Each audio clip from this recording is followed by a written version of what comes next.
tere hommikust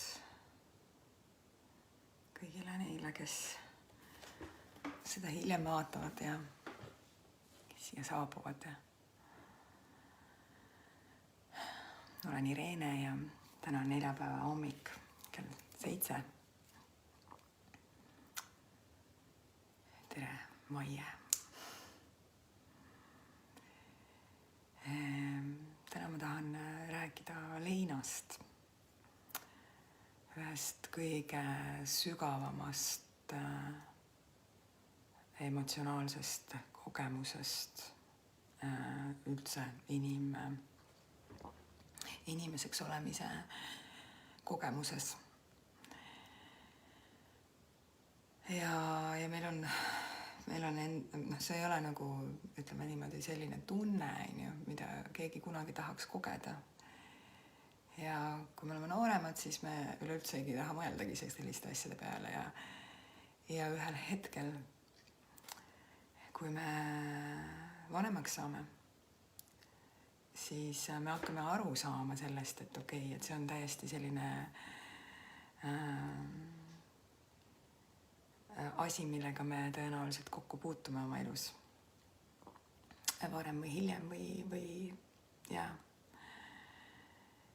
lein võib tegelikult olla erinev, et lein võib olla see, et sa oled pikaajalises suhtes ja see läheb laiali ja sa koged tegelikult väga-väga sarnaseid tundeid, samasugust nagu tüki eemaldumist iseendast, täielikku sellist segadust ja kurbuse, viha, laineid. Ka siis, kui see füüsiliselt, see inimene ei ole võib-olla surnud, aga ta mingil põhjusel lahkub sinu elust sellisel moel, nagu ta ennem oli. Nii et see lein ei tähenda alati seda, et keegi peab surema selleks, et olla sügavas leinaprotsessis. Ja see on, ma arvan, ka hästi oluline teadvustada endale, et lahkuminekud on samamoodi leinaprotsessid.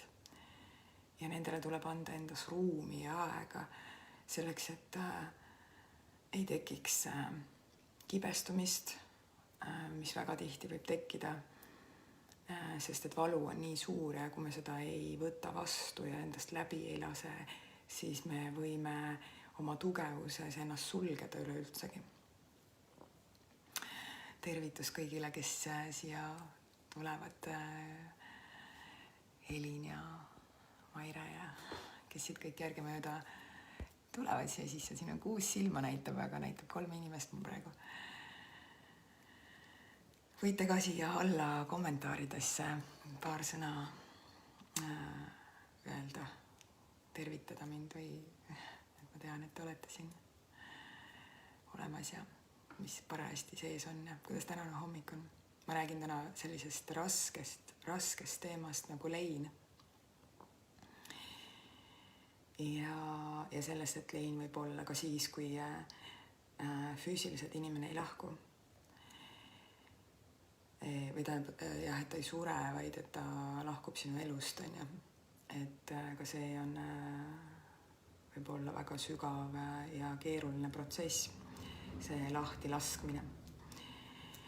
Ja siis on see lein, kui lahkub meie elus keegi väga kallis inimene siit maisest kehastusest, ehk meil tekib olukord, kus me ei saa meil ei jää isegi enam mingit lootust selle inimesega midagi muuta, midagi parandada.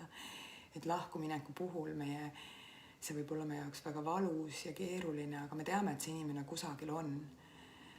Ja need protsessid võivad olla sellised natuke teistmoodi. Aga mis siis teha, kui inimene läheb niimoodi, et meil ei ole võimalik isegi talle viimast sõna öelda. Ja miks ma sellest täna üldse räägin, on sellepärast, et meie peres lahkus paar päeva tagasi täiesti ootamatult pereisa, mitte minu, aga minu õe pereisa, minu õe mees. Niimoodi, et paar päeva tagasi ma rääkisin veel temaga juttu ja olin neil külas ja kõik oli tore ja siis lihtsalt ühel hommikul oli ta kokku kukkunud ja läinud. Ja need viimased paar päeva on olnud hästi sellised kaootilised ja siis ma mõtlesingi, et okei, millest ma täna hommikul räägin, et ainukene asi, mis siin õhus praegu on see teema ja võib-olla see teema minu jaoks ka sellest kohast, et kui oluline on iseendaga tegeleda ja oma suhteid selgena hoida. Sest me mitte kunagi ei tea, me tegelikult mitte kunagi ei tea, millal keegi lahkub nii, et me ei näe enam neid mitte kunagi. Me peame seda hästi iseenesest mõistetavaks, et mingid inimesed on meie elus. Ja siis me tülitseme ja me solvume ja siis me hoiame seda endas nagu seda vastasseisu ja ei suhtle võib-olla kuid ja et me nagu ei aimagi, kuidas tegelikult elu on hästi habras ja sellele tuleks tähelepanu pöörata. Isegi kui see on selline teema, mis on mõne inimese jaoks hirmutav, siis sellele tuleks tähelepanu pöörata, sest see on sama oluline, kui on sünd. See on sama oluline, see ongi üks olulisemaid asju üldse, millele tähelepanu pöörata, et kuidas ma elan enda elu praegu, kuidas on mu suhted praegu, teades, et elu on selline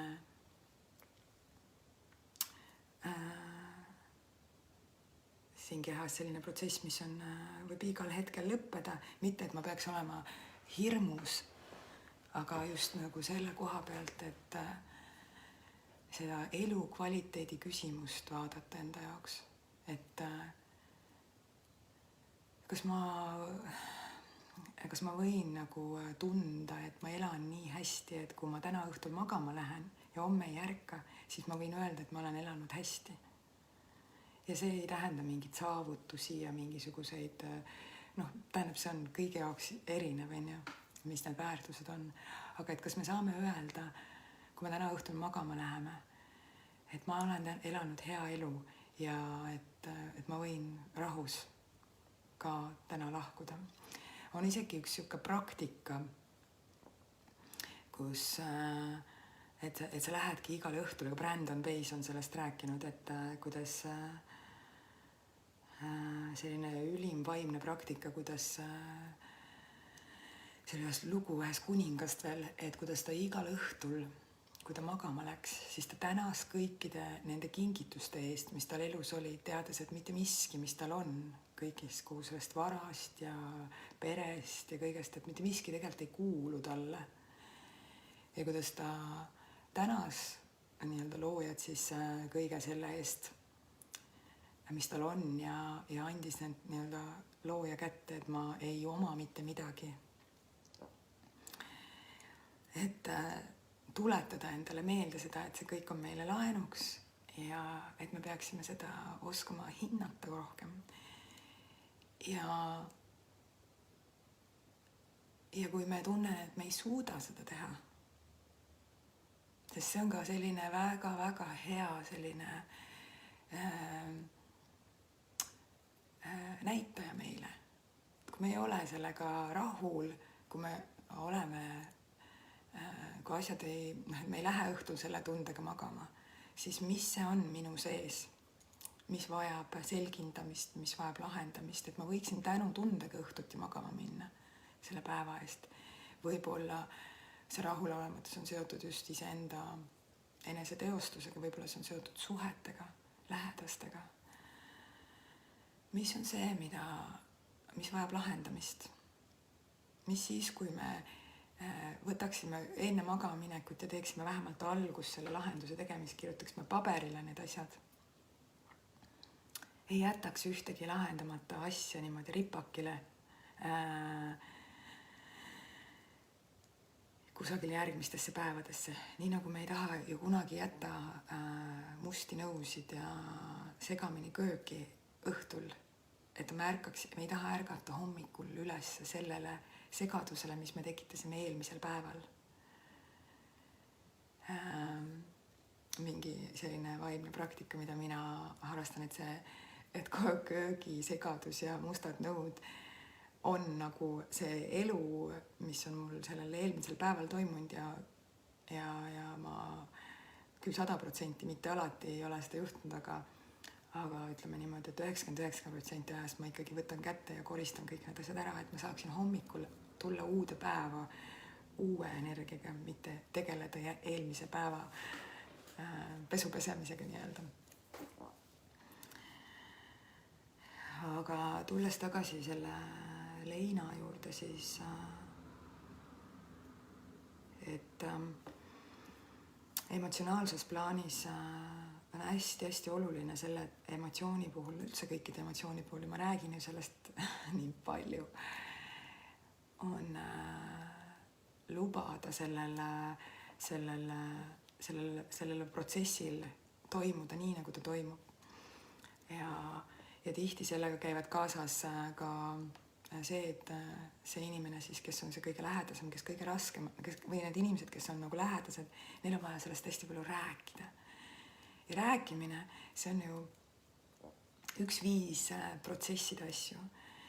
Aga nüüd leina protsessides on see rääkimine selline, kus me ei saa nagu öelda, et okei, aitab nüüd küll. Et seal on see, kuna see segadus on seal nii suur ja selle uue olukorraga harjumine, et siis üks selline toimetulekumehhanism ongi inimese jaoks see, et ta peab sellest rääkima.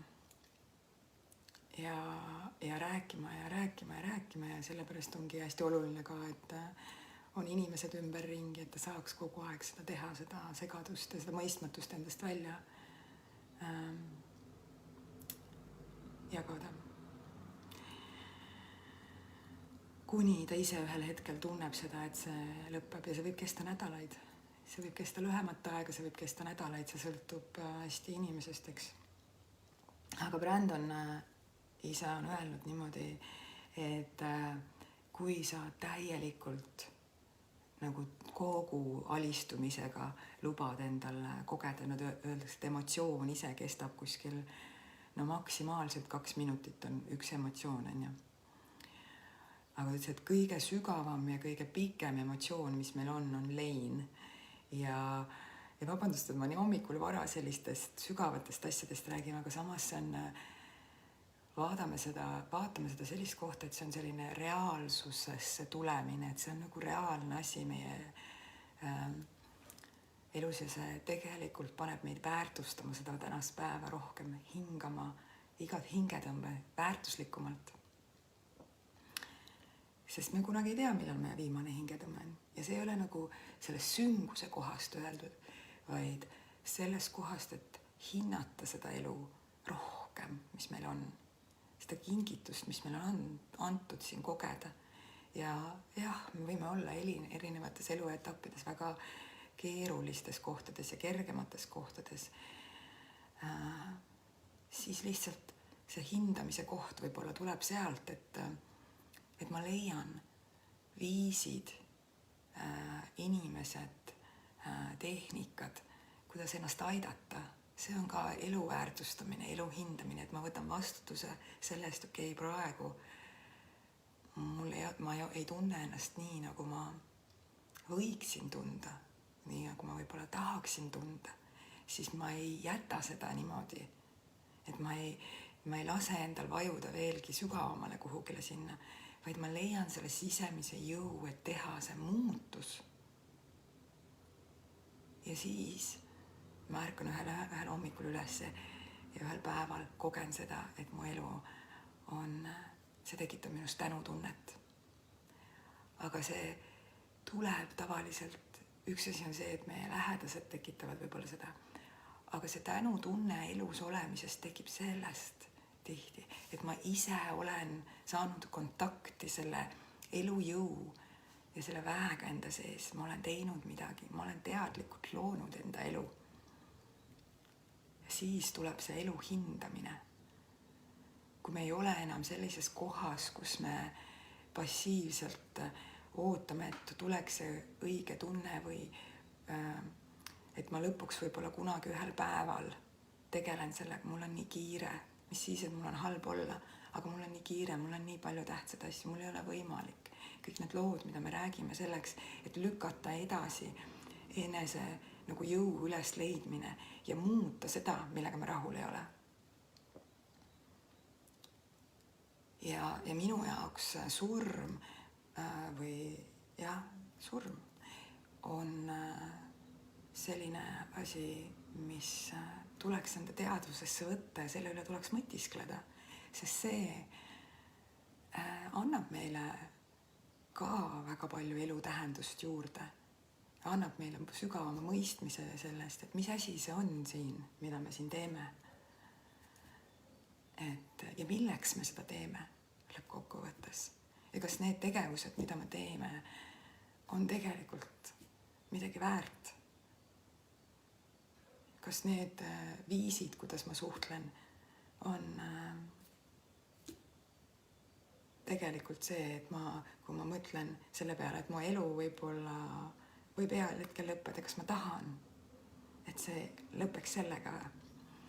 Et selles mõttes on see surmateema minu arust hästi oluline teema, millega enda sees sügavuti tegeleda ja mõtiskleda selleks. Seda ei tohiks karta. Ja see võib, kui see tuleb meie ellu mingil moel, on hirmutu, segadust tekitav ja valus protsess.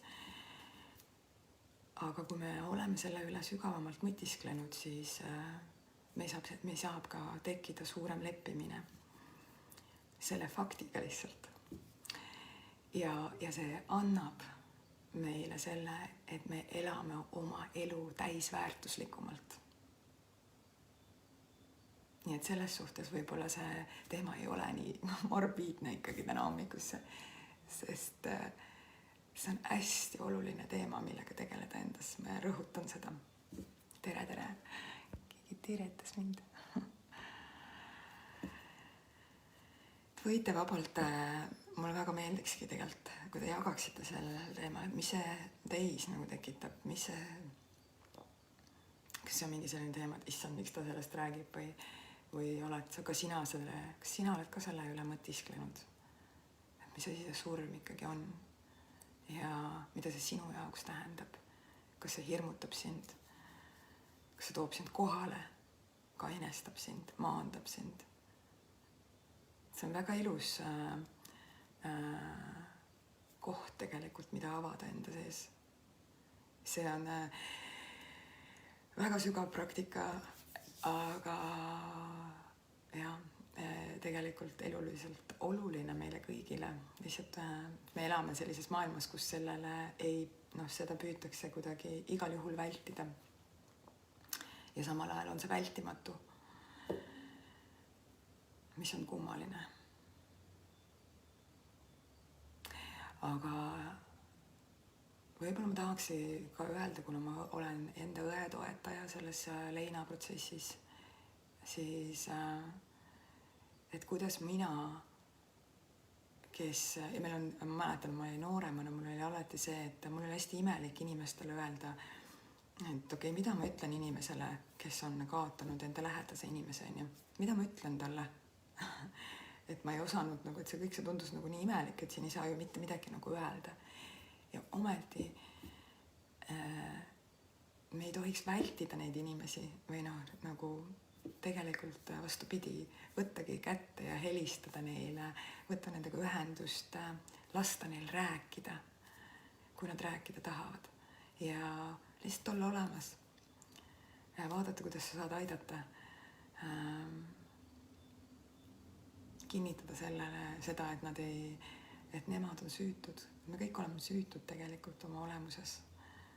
Ja asjad lihtsalt juhtuvad. Ja aidata läbi kogeda seda sügavamat emotsiooni. Aidata sügavuti tunda kõike seda enda sees. Et see on, ma arvan, oluline selles protsessis. leinast. Ma mäletan, et nüüd on sellest juba 3,5 aastat möödas, kui ma läksin lahku hästi pikaajalises suhtest oma lapse isaga. Ja ma ei olnud kunagi, ja see valu, mida ma siis tundsin, see oli hästi niisugune ootamatu situatsioon ja see niisugune lahti rebimine nagu. Ja ma ei saanud aru, mis minuga toimus, sest ma kogesin füüsilisel tasandil seda, et me mõtleme, et see valu võib olla seotud sellega, et meil on see mingi lugu siin, aga tegelikult lein on selline asi, mis on meil füüsiline peaaegu. See ongi füüsiline tunne, sest et me oleme nagu energeetilised olendid, Ja kui me oleme kellegiga nagu hästi põimunud, on ta siis su elukaaslane, on sul mõni sõber, lähedane, su vanemad, su lapsed, et me oleme nendega energeetiliselt teatud mõttes nagu põimunud ja kui nad ootamatult meie elust lahkuvad niimoodi, et me teame, et me ei saa nendega, et nad ongi kas siis surma või siis lahkuminekult, siis me kogeme füüsilisel tasandil seda valu, sest et me nagu energeetikast nagu rebitakse lahti midagi, ja see ongi nagu selline haav meie sees. Ja siis see koht, kus me nagu ütleme inimesele, et okei, et sa pead nüüd tugev olema, sa pead nüüd hakkama saama. Jah, seda on vaja, aga tegelikult tuleb teadvustada seda ära, et on teatud periood, niisugune ajavahemik, kus inimene ei pea hakkama saama mitte millegiga, vastupidi, tal on vaja seda kõik enda sest nii-öelda läbi lasta, kogu seda valu, lasta sellel haaval seal niimoodi vähemalt, et veri seisma jääks nii-öelda, et see haav niikuinii armistub väga pikka aega, aga sõltub jälle sellest, öeldakse, et 2 aastat on selline aeg, kus see armistumine nagu toimub niimoodi, et sa tunned, et okei, see on möödas, see aeg on möödas. Aga kui meie sisse jäävad lahendamata teemad, kui meie sisse jäävad andestamata teemad, kui meie sisse jäävad mingisugused asjad, mida me ei saanud lõpuni selle inimesega rääkida, siis võib lein kesta isegi 10 aastaid, et sa ei suuda sellest üle saada. Ja sellepärast minu arust nagu ka on hästi oluline, et sellel esimesel perioodil, kus on see, okei, lasta seda valu läbi, aga võtta ka teha neid selliseid rännaku. Jah, Kairit, aitäh, et tere, väga hea teema, olen ise korduvalt sellega kokku puutunud, sellest võiks isegi rohkem rääkida. Ja, aitäh sulle. Ma olen ka tundnud tegelikult hästi pikalt, et see on, mis on huvitav, et ma olen tegelikult mitu kuud tundnud, et see on selline hästi oluline teema, millest tegelikult inimestega rääkida. Ja ma ju alustasin ka mõnda aega tagasi selle raamatu lugemist, mida ma soovitan kõikidel inimestel lugeda, on budistlik õpetus, Tiibeti raamat elust ja surmast.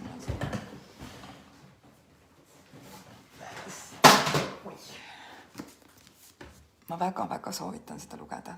See on väga baasilised elutõed ja räägib kõikidest nendest teemadest ja kui ma seda loen, siis ma ikka jälle leian nagu rõõmuga sealt üles ka kirjeldusi, et siin on nagu mingis teises formaadis rännak.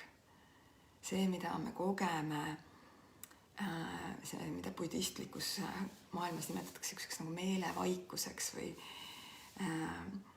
on see läte, kes on rännakut kogenud, siis teab, et rännaku selline see transformatiivne koht, miks ta nii võimas tehnika on see, et me kõigepealt tegelikult läheme kiht-kihilt, jõuame sellesse kohta, kus me oleme see miskit enamat kui see keha ja see lugu, mis meil siin on. Ja, et me oleme lättes iseenda selles algolemuses.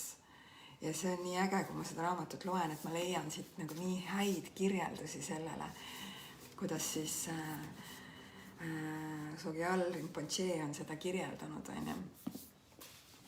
just seda sama asja, et need erinevad traditsioonid on ju ja tegelikult erinevad vaimsed praktikad, vaimsed teekonnad, et nad viivad ikka kõik ühte kohta, on ju. Et see ongi see, mida me taga ajame seda ühendust enda sügavama olemusega, kes tahab öelda kõrgem mina, kes tahab öelda, ja minu jaoks on see ikkagi niisugune meie selline puhas olemus.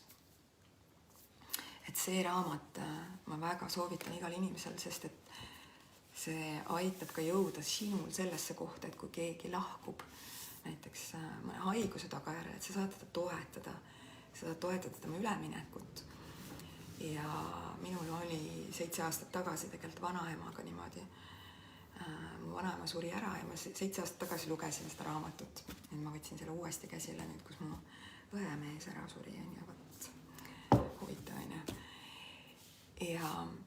Ja ma aitasin, et selles suhtes vanaema jaoks, kes ei olnud kunagi tegelenud vaimsete praktikatega, teda lihtsalt ei huvitanud, ta oli tohutult energiline ja rõõmsameelne ja töökas naisterahvas. Aga siis sellel viimasel surmatunnil, kui ma sain sealt selle info, et ta surnud, tal on vaja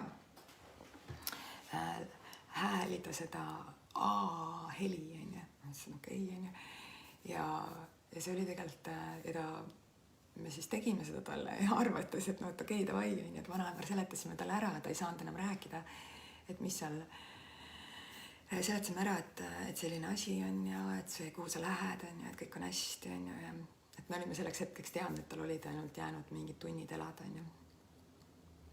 Ja ta ei olnud võimeline enam rääkima ja ta oli kuskil hästi sügaval sees ära ja ta lihtsalt võttis ise selle A-mantra retsiteerimise enda kätte.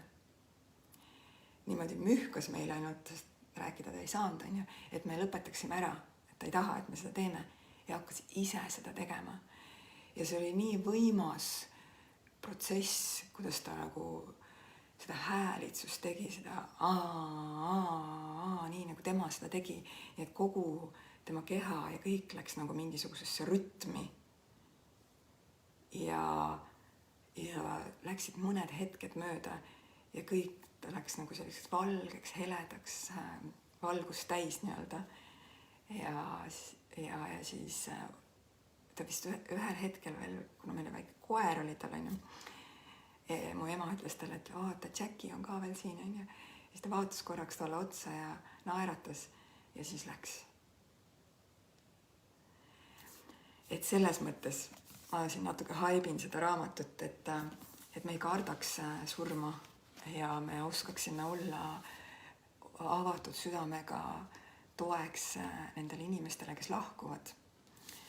Ja oskaksime olla ka toeks nendele inimestele, kes jäävad, kellel on vaja toetust. Ja aidata teha läbi neid protsesse, kuhu ma ennem jõudsin. Tulen tagasi selle jutu juurde, kui meil jäävad mingid teemad lahendamata inimestega. Et kui inimene sureb ootamatult, minu vanaema läks ju kuid aega ja ta tegelikult viimane 6 aega tegi iseeneslikult põhimõtteliselt läbi kõik need andestamise protsessid ja ta oli kuskil sellises vahepealses maailmas ja ta ise tegi kõik need lahtilaskmised, kogu see elu, kirju elu, mis tal oli olnud, on ju, ja raske elu. Aga kui inimene läheb ootamatult, siis meil jäävad tihti teemad lahendamata, sõnad ütlemata, meil võib süütunne, kahetsus, sellised asjad.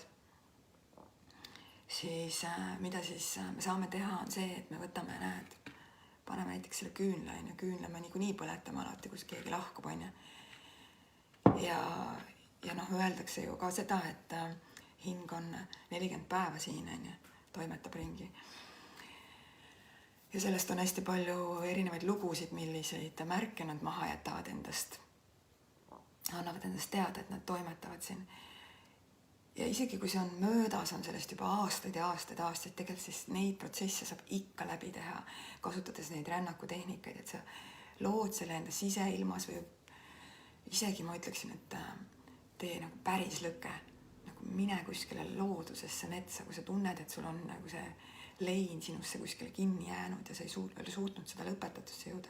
Võta kaasa inimene, kes võib-olla oskab seda meetodit, kui sa ise veel ei tea, kuidas seda teha täpselt.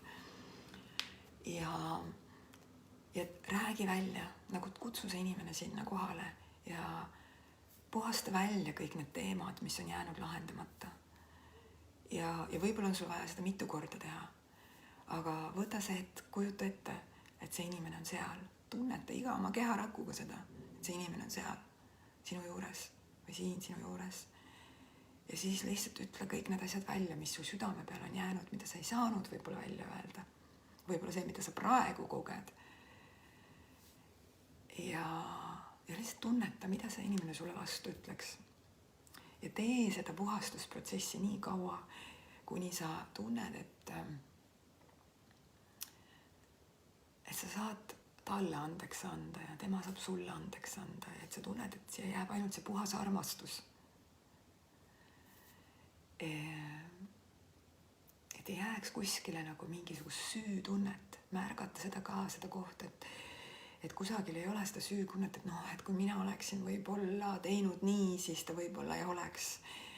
Et meil võib tekkida need kohad, seda kahetsus ka, et miks me nii halvasti läbi saime ja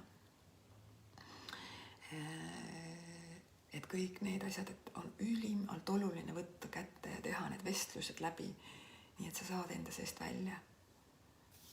Ja saad ise ka selle andestuse, mille iganes eest sul on vaja. Ja see on tegelikult ju kõikide teemadega, selleks ei pea inimene lahkunud olema üldse, need kõik need vanad teemad samamoodi, et rännaku keskne teema ongi see lõkketuleprotsess, kus me saame öelda sõnadena välja kõik selle, mis meie siis haiget on jäänud tegema. Ja midagi väga-väga olulist on selles väljaütlemises, mida võib-olla suurem osa inimesi ei tea või alahindavad seda, aga me elame oma peades ja me oma lugudes, aga me mitte kunagi ei kipu tulema nendesse kohtadest, okei, aga mis siin päriselt on ja öelda see sõnades välja, nii et sa ise kuuled seda. Ja, et see on kindlasti see protsess, kuna minu õde rännakuga kokku on puutunud ja tal on isegi plaanis rännaku praktikuks saada. Ta tuleb ka sinna uuesti, ma tegelikult ei tea, kas ta tuleb, aga meil on 3 väikest last. Et siis ta teab neid protsesse ja ta suhtleb oma mehega ja teeb kõiki neid asju läbi, aga need inimesed vajavad ka toetust, sest et see peegeldus, et okei, et sa oled andnud endast parima, mis sa veel vajad väljaütlemist. Ja siis laste puhul, kes on sellesse kaasatud nendesse leinaprotsessidesse, me peame nagu jälgima seda, et eriti kui poisid on peres, et võib tekkida situatsioone, kus keegi ütleb talle, et näed nüüd, eriti kipub see olema vanemate generatsioonide puhul, sest niimoodi on varasemalt olnud, et kui isa läheb perest ära, siis me tahame panna selle poisi vastutama nüüd kõige eest ja siis öelda talle, et näed, sina oled nüüd ainukene mees majas ja see on midagi, mida me peaksime kohe tühistama, kui sellised sõnad kusagilt tulevad, sest et lapsed ei tohiks kunagi sattuda sellisesse rolli, et nad peavad hakkama võtma selle tühja koha täitmise ülesande enda peale ja lapsed, nad võtavad seda väga hea meelega või nad tunnevad seda vastutust. Nii et jah, nagu nendes leinaprotsessides on hästi oluline see hoolitseda ka laste eest ja rääkida nendega hästi ausalt nendest asjadest, nii nagu on, ilma ilustamata ja ilma kuidagi moonutamata seda tõde või reaalsust. Nad vajavad seda infot, neil on vaja teada selleks, et ka nemad saaksid endas sellega kohaneda. Et see julgus olla nendega aus ja julgus, ja see tuleb tegelikult sellest kohast, et kas ma julgen tunda ise valu, kas ma julgen näha teise inimese valu. Kui minus on see koht, et kõik rahulikult, teeme nüüd rahulikuks, et me vahest märka seda enda puhul, et kui kellelgi on tugevad emotsioonid, et kas sa tahaksid need emotsioonid kohe maha suruda, kas sa tahaksid need kohe kuidagi nagu maha rahustada ja kontrolli alla saada, või sa saad lasta sellel inimesel kogeda seda puhast emotsiooni nii, nagu ta tuleb. et seda saab endas jälgida. Ja kui sul on see koht, et sa tunned ennast ebamugavalt selles, siis seal on veel tööd teha. Seal on midagi vaja vaadata enda sees, et mida see sinus ülesse toob. Mis on see, mis see ebamugavus seal tegelikult on, miks sa tahad vaigistada, miks sa tahad rahustada kedagi.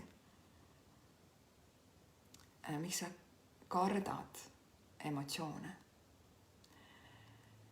Ja mina olen selles mõttes, mul oli varasemalt, ma olen endiselt ülitundlik, aga et mul oli varasemalt see, et ma ei suutnud olla seltskondades või inimeste seas niimoodi, et mul ei oleks järgmisel päeval olnud nagu see tunne, et mul on vaja taastuda sellest.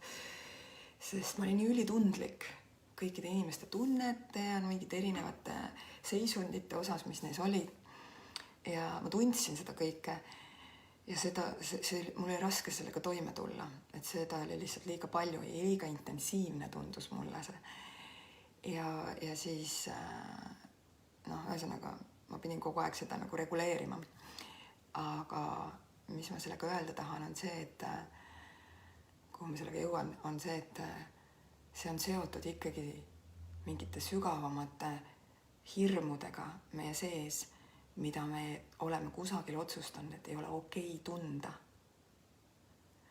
Ja kui ma olen teinud endaga järk-järgult tööd selle nimel, et see on okei tunda, ma ei saaks öelda, et ma oleksin nagu 100%, et ma tunnen, et kui keegi on nagu ülivihane näiteks, siis see endiselt keha tasandil tekitab minus mingisuguse selle tunde, aga ma suudan kohale juba jääda sellega. Aga lihtsalt läbi töötada iseenda sees kõik need emotsioonid, mida me oleme kuhugile ära peitnud, et me suudaksime hoida tegelikult ruumi nii iseendale kui teistele, kui meil tulevad tugevad emotsioonid, kui meil tulevad väga sügavad, valusad emotsioonid. Et me oskaksime hoida seda ruumi nii endale kui ka teistele. Ja ma ütlen, et rännakumeetod on tõesti andnud mulle selle võime ka, et ma suudan hoida endale ruumi ka väga keerulistes hetkedes. Sest elu on ju selline, et ega see ei ole mingi mannavahu söömine siin kogu aeg, Et isegi kui me ära valgustume, siis elu väljakutsetega me peame ikka tegelema. Ja see küsimus lihtsalt ongi see elu kvaliteedi küsimus ja rahulolu küsimus ongi selles, et kui hästi ma nende keeruliste olukordadega toime tulen. Mitte nii, et kui hästi ma oskan ära vooderdada enda elu, et mul oleks kõik õnnelik, vaid kui hästi, kui avardunult ma suudan vastu võtta neid kohtasid, kus mul kõikidele nuppudele vajutatakse. Ja kas ma suudan jääda keskmesse rahusse ja kui mitte, siis kas ma suudan seda kurbust, viha ja kõike seda lihtsalt läbi lasta neutraalselt, hoida endale ruumi. Siis ma tean, kui ma seda suudan, siis ma tean, et ma suudan seda ka teiste jaoks lõpuni välja. Nii et ma vaatan, mis see kell on, muidu ma võin ju lõputult sellel teemal rääkida, aga ma arvan, et ma lasen teid minna oma päevatoimetuste juurde ja mõtisklege selle teema üle. Soovitan taaskord seda raamatut. Ja kui sa tunned, et sul just seda, mida ma ütlesin, et kui see kuidagi trigerdas sind, kui see kuidagi puudutas sind, siis ja tunned, et selle emotsioonide ka võib-olla leina, võib-olla surmahirmuga need teemad on endiselt sinu sees kuidagi nagu, et sa ei saa nendega nii hästi hakkama, kui sa sooviksid saada, siis ma ütlen sulle, et meil on aprilli alguses tulemas seminar, mis on väga sügav töö iseendaga, mis annab sulle need tööriistad niimoodi, et see tuleks sulle raku tasandile, et olla jätkuvalt enda elus iseenda parim toetaja nii selles mõttes, et mitte et olla üle asjadest, vaid olla hästi kontaktis ja kohal kõigepealt iseendaga ja siis läbi selle tegelikult olla tõeliselt kontaktis eluga ja inimestega enda ümber. Et see on võib-olla see nagu suurimaid kingitusi, mida rännakumeetod mulle on andnud ja ma tean, et väga paljud inimesed on oma elud läbi selle muutma hakanud, väga palju muutunud. Et ma väga soovitan, see on küll minu enda korraldatud ja mina enda läbiviimine, aga ma lihtsalt tunnen, et ma täielikult usaldan seda protsessi ja julgen iga härrakuga seda soovitada. Kui sa veel tunned, et sa ei ole ise 100% nagu sellel lainel, et sa saad kõigega ise väga hästi hakkama. See lihtsalt annab sulle tööriistad, kuidas saada.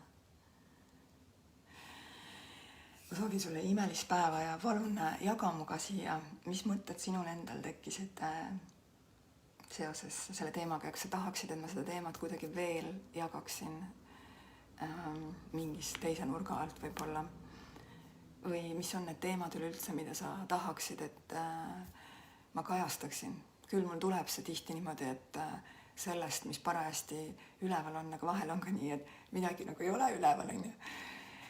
Et siis ma saan lihtsalt need üles märkida, need teemad, ja ka näiteks uudiskirju kirjutada, et meil on Rännakul ka uudiskiri, kui sa tunned, et sa tahad läbi meili näiteks hoopis asju ja infot ja minu poolt kirju saada, siis vaata rännak.ee